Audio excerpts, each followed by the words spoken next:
বিশ্ব সংবাদে আপনাদের স্বাগত। সংবাদের শুরুতেই শিরোনাম, পরে বিস্তারিত। শুরুতে জানিয়ে দেব, যুক্তরাষ্ট্রের চাপের কোনো মূল্য আমাদের কাছে নেই বলছে হামাস। জানিয়ে দেব, পাল্টা হামলায় বদলে গেছে আঞ্চলিক পরিস্থিতি বলছে জেনারেল বাকেরি। এছাড়া রয়েছে জাপানের হিরোশিমা নাগাসাকিতে মার্কিন ধ্বংসলীলা এবং গাজায় পারমাণবিক হামলার বিপজ্জনক চিন্তা। সর্বশেষ রয়েছে আকাশ প্রতিরক্ষা ব্যবস্থা জোরদার করবে রাশিয়া, যুক্ত হচ্ছে S-500। যুক্তরাষ্ট্রের চাপের কোনো মূল্য আমাদের কাছে নেই বলছে হামাস। ফিলিস্তিনি সশস্ত্র গোষ্ঠী হামাস জানিয়েছে, যদি ইসরায়েল তাদের কোনো জিম্মিকে ফিরিয়ে নিতে চায় তাহলে যুদ্ধ পুরোপুরি বন্ধ হয়ে যাবে। এক্ষেত্রে অন্য কোনো শর্ত মানা হবে না, এমনকি যুক্তরাষ্ট্রের চাপেও কোনো কাজ হবে না। হামাসের জ্যেষ্ঠ কর্মকর্তা সামি আবু জোহরি বার্তা সংস্থা রয়টার্সকে এই কথা বলেছেন। যুক্তরাষ্ট্রের চাপের কোনো মূল্য আমাদের কাছেই নেই। গতকাল হার্স গোল্ডবার্গ পেলিন নামের এক ইসরায়েলি আমেরিকান জিম্মির ভিডিও প্রকাশ করে হামাস। এরপর জিম্মিদের ছেড়ে দিতে হামাসের ওপর চাপ প্রয়োগ শুরু করে যুক্তরাষ্ট্র। আজ বৃহস্পতিবার 18টি দেশের সঙ্গে একটি যৌথ বিবৃতি দিয়েছেন মার্কিন প্রেসিডেন্ট জো বাইডেন। আর বাইডেনের এমন বিবৃতির পরপরই হামাস জানিয়েছে, যুক্তরাষ্ট্রের চাপের কোনো মূল্য তাদের কাছে নেই। গত 7 অক্টোবর ফিলিস্তিনি সশস্ত্র গোষ্ঠী হামাসের সঙ্গে দখলদার ইসরায়েলের যুদ্ধ শুরু হয়। 6 মাসেরও বেশি সময় ধরে চলা এই যুদ্ধে এখন পর্যন্ত 34,000-এরও অধিক ফিলিস্তিনি নিহত হয়েছেন। এছাড়া আহত হয়েছেন প্রায় 1 লাখ মানুষ। 7 অক্টোবর যুদ্ধ শুরুর দিন ইসরায়েলের বিভিন্ন অবৈধ বসতিতে হামলা চালিয়ে প্রায় 250 জনকে গাজায় ধরে নিয়ে আসে হামাস। এর মধ্যে 105 জনকে গত বছরের নভেম্বরের শেষ সপ্তাহের দিকে হওয়া এক সপ্তাহের যুদ্ধবিরতির সময় ছেড়ে দিয়েছে তারা। গতকাল যখন আমেরিকা ইসরায়েলি জিম্মির ভিডিও প্রকাশ করা হয়, তখন থেকেই আবারও জিম্মিদের মুক্তির বিষয়টি আলোচনায় এসেছে। এদিকে পাল্টা হামলায় বদলে গেছে আঞ্চলিক পরিস্থিতি বলছে জেনারেল বাকেরি। ইরানের সশস্ত্র বাহিনীর chief of staff major general Mohammad Bagheri বলেছেন, সম্প্রতি ইহুদিবাদী ইসরায়েলের বিরুদ্ধে তার দেশ যে প্রতিশোধমূলক হামলা চালিয়েছে তার প্রভাব মধ্যপ্রাচ্য সহ সারা বিশ্বে ছড়িয়ে পড়েছে। গতকাল রাজধানী তেহরানে এক অনুষ্ঠানে তিনি এসব কথা বলেন।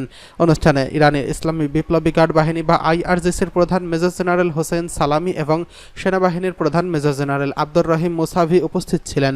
জেনারেল বাকেরি বলেন, ইসরায়েলের স্পর্শকাতর এলাকায় এবং সামরিক ঘাঁটিগুলোতে শাস্তিমূলক ব্যবস্থা নেওয়ার পর এই অঞ্চলের পরিস্থিতি বদলে গেছে। হামলার প্রশংসা করে তিনি একে বিজয়ী অভিযান বলে উল্লেখ করেন। জেনারেল বাকেরি বলেন, এই হামলায় ইহুদিবাদী ইসরায়েলের বিরুদ্ধে দেশের জনগণের ইচ্ছাশক্তিকে তুলে ধরেছে। তিনি জোর দিয়ে বলেন, এই হামলা কৌশলগত প্রভাব মধ্যপ্রাচ্য এবং বৈশ্বিক পর্যায়ে পড়েছে। এর আগে 21 এপ্রিল ইরানের সর্বোচ্চ নেতা আয়াতুল্লাহ ওজমা খামেনি রাজধানী ইরানের শীর্ষ পর্যায়ের সামরিক কমান্ডারদের এক সমাবেশে বলেছেন, দেশের সামরিক বাহিনী এই হামলার মধ্য দিয়ে সামরিক শক্তির একটি প্রশংসনীয় চিত্র দেখিয়েছে। সামরিক বাহিনী বলেছে, তারা ইসলামের বিপ্লবের এই জাতির সম্পর্কের গৌরবের অনুভূতি তৈরি হয়েছে। আয়াতুল্লাহ খামেনি আরও বলেন, ইরানি বাহিনী আন্তরিক ও সফলভাবে ইসরায়েলকে শাস্তি দেওয়ার পর তাদের শক্তি, ক্ষমতা আর কর্তৃত্বের একটি দুর্দান্ত চিত্র উপস্থাপন করতে সক্ষম হয়েছে। ইরানি জাতির একটি প্রশংসনীয় চিত্র প্রদর্শন করেছেন এবং আন্তর্জাতিক অঙ্গনে ইরানিদের ইচ্ছাশক্তির উত্থানের প্রমাণ দিয়েছে। এদিকে জাপানের হিরোশিমা ও নাগাসাকিতে মার্কিন ধ্বংসলীলা ও গাজায় পারমাণবিক হামলা বিপজ্জনক চিন্তা। আমেরিকান সান ফ্রান্সিসকো বিশ্ববিদ্যালয়ের অধ্যাপক তুমোমি কিনকাওয়া জাপানি সাম্রাজ্যবাদের সঙ্গে ফিলিস্তিনের মুক্তির আন্দোলনের তুলনা করার প্রবণতার সমালোচনা করে বলেছেন, গাজায় পারমাণবিক বোমা ব্যবহারের হুমকি কোনোভাবেই গ্রহণযোগ্য নয়। তুমোমি একজন গবেষক এবং মানবাধিকার কর্মী। তিনি পূর্ব এশীয় বংশোদ্ভূত। বর্তমানে তিনি সান ফ্রান্সিসকো বিশ্ববিদ্যালয় উইমেন অ্যান্ড জেন্ডার স্টাডিজ বিভাগের শিক্ষকতা করছেন। এই আন্তর্জাতিক গবেষক কাউন্টার পাঞ্চ ওয়েবসাইটে লিখেছেন, ফিলিস্তিনি জনগণের গণহত্যাকে ন্যায্যতা দেওয়ার জন্য বেনিয়ামিন নেতানিয়াহু সহ ইহুদিবাদী রাজনীতিবিদরা দ্বিতীয় বিশ্বযুদ্ধের সময় জাপানের এবং জার্মানের বিমান হামলা এবং হিরোশিমা নাগাসাকিতে পারমাণবিক বোমা হামলার দিকে ইঙ্গিত করেছেন।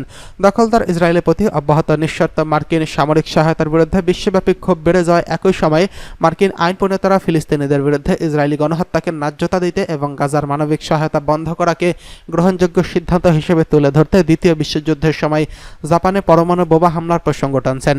উদাহরণ হিসেবে এই গবেষক যুক্তরাষ্ট্রের রিপাবলিকান দলের কংগ্রেস সদস্য টিম ওয়ালবার্গের মন্তব্য তুলে ধরেছেন। আমেরিকার ওই আইন প্রণেতা ফিলিস্তিনের গাজায় চলমান যুদ্ধ দ্রুত শেষ করার তাগিদ দিয়েছেন। এজন্য তিনি অবরুদ্ধ গাজা উপত্যকায় জাপানের হিরোশিমা ও নাগাসাকিতে বোমা ফেলার আহ্বান জানিয়েছেন। দ্বিতীয় বিশ্বযুদ্ধের সময় হিরোশিমা নাগাসাকিতে আণবিক বোমা ফেলেছিল যুক্তরাষ্ট্র। এর জেরে জাপানের আত্মসমর্পণ ত্বরান্বিত হয়। চূড়ান্ত জয় পায় মার্কিন জোট। মিশিগানের দক্ষিণাঞ্চল থেকে নির্বাচিত কংগ্রেস সদস্য টিম ওয়ালবার্গ গত 25শে মার্চ নিজের নির্বাচনী এলাকায় একটি টাউন হলে ভোটারদের সামনে দেওয়া ভাষণে এমন মন্তব্য করেছিলেন তিনি। জাপানের শহর দুটিতে মার্কিন বাহিনী আণবিক বোমা ফেলার প্রসঙ্গ টেনে টিম ওয়ালবার্গ গাজায় একই পন্থা অবলম্বনের কথা বলেন। সেই সঙ্গে গাজায় মার্কিন সহায়তা বন্ধ করার আহ্বান জানান তিনি। গাজাবাসীকে মানবিক সহায়তা দিতে মার্কিন প্রশাসনের ডলার খরচ করা নিয়ে প্রশ্ন তোলেন আইন প্রণেতারা। টিম ওয়ালবার্গ বলেন, আমার মনে হয় গাজাবাসীর জন্য আমাদের একটি অর্থ খরচ করা উচিত হবে না। মার্কিন এই আইন প্রণেতারা আরও বলেন, নাগাসাকি ও হিরোশিমার মতো করা দরকার, তাহলে দ্রুত এই যুদ্ধ শেষ হয়ে যাবে। দ্বিতীয় বিশ্বযুদ্ধের সময় জাপানের দুটি বড় শহর পারমাণবিক বোমা বর্ষণের ঘটনাকে বরাবর সামনে আনার প্রবণতা একটি বিপজ্জনক বিষয়, সেটা যে দলের পক্ষে থেকেই উত্থাপিত হোক না কেন। রিপাবলিকান আইন প্রণেতারা এই ধরনের প্রকাশ্য বিবৃতি মার্কিন রাজনীতিবিদদের বিপজ্জনক চেতনারই প্রতিফলন। জাপানি সাম্রাজ্যবাদ ও ফিলিস্তিনের মুক্তি আন্দোলনের মাধ্যমে ভিত্তিহীন তুলনাকে উচ্চস্বরে নিন্দা জানিয়ে তা জোরালোভাবে প্রত্যাখ্যান করা উচিত। এর কারণ হলো ইহুদিবাদী বা শ্বেতাঙ্গ বর্ণবাদীরা ফিলিস্তিনের জনগণের বিরুদ্ধে ইসরায়েলের ব্যাপক গণহত্যা ও ধ্বংসযজ্ঞকে ন্যায্য হিসেবে প্রমাণ করতে এই ধরনের নানা প্রসঙ্গ সামনে আনছে।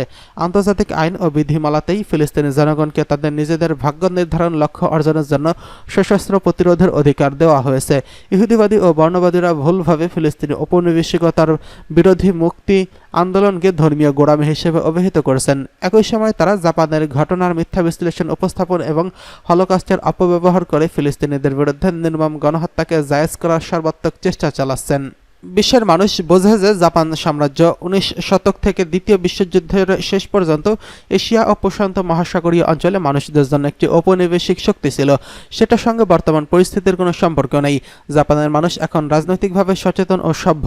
আজ জাপানি জনগণও ফিলিস্তিনিদের সঙ্গে একাত্মতা প্রকাশ করেছেন। এই একাত্মতার অর্থ তাদের পূর্বের সাম্রাজ্যবাদী চেতনাকে প্রত্যাখ্যান। একই সঙ্গে তারা এই একাত্মতার মাধ্যমে আজকের মার্কিন সাম্রাজ্যবাদ ও ইউরোপীয় উপনিবেশবাদকে প্রত্যাখ্যান করছে। ফিলিস্তিনের মুক্তির আন্দোলনের সাথে একাত্মতা পোষণ করা এবং গাজা সহ গোটা ফিলিস্তিনের আগ্রাসন বন্ধের চেষ্টা চালানো আমাদের সবার দায়িত্ব। মার্কিন আধিপত্যবাদী ব্যবস্থার সমর্থনের মতো জাপানের মতো বিভিন্ন সরকারের প্রতিযোগিতায় দখলদার ইসরায়েল আন্তর্জাতিক আইন উপেক্ষা করছে। এদিকে আকাশ প্রতিরক্ষা ব্যবস্থা জোরদার করবে রাশিয়া, যুক্ত হচ্ছে S-500। রাশিয়ার প্রতিরক্ষা মন্ত্রী সের্গেই শুইগু বলেছেন, শিগগিরই তার দেশ আরও উন্নত মানের আকাশ প্রতিরক্ষা ব্যবস্থা মোতায়েন করবে। রাশিয়ার শীর্ষ পর্যায়ের সেনা কর্মকর্তাদের সঙ্গে বৈঠকের সময় তিনি এই তথ্য জানান।